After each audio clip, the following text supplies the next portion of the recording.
Very next thing. After we talk about weight distribution in the power position, we're going to now start talking about the actual throw and what needs to happen, and we'll start from the ground up. So the first thing we're going to introduce is what's called a double pivot.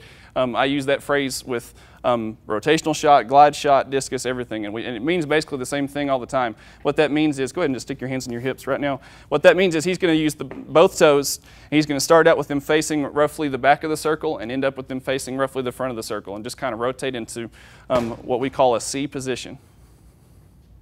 That's it. So that's a double pivot. One more time.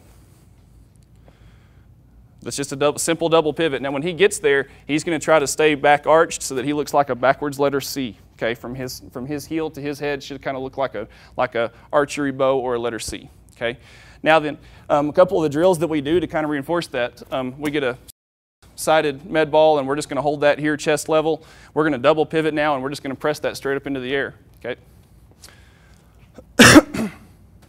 One more time. Really try to be on balance. And what that's going to require him to do, if he's got this thing that's a weighted object, it's going to require him to be in more of a C position with his weight on his back foot.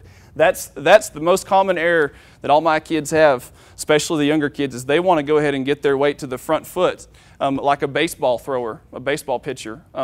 It really should be the opposite. It's more like a baseball batter. What they need to do is realize that this is a heavier implement, and they need to keep their weight on their back foot. So this is what drill to introduce that. Okay, let me have this shot right here.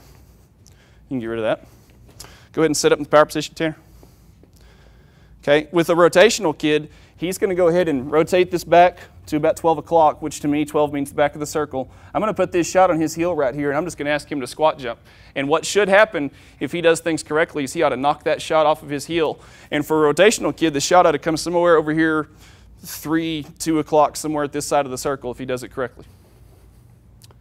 Just simple squat jump. Good. One more time. You're going to notice he really kind of put the pedal to the metal right there, and what happened was he kind of went over the top of the shot a little bit. So let's slow down a little bit. Nice, easy squat jump and just knock it off. That's pretty good. So this is an indoor shot on a rubber floor. It's not going to roll real good. You could do the same thing with a real shot on a cement circle, and it's going to roll a little bit better. But the point is that he needs to get his heel to rotate.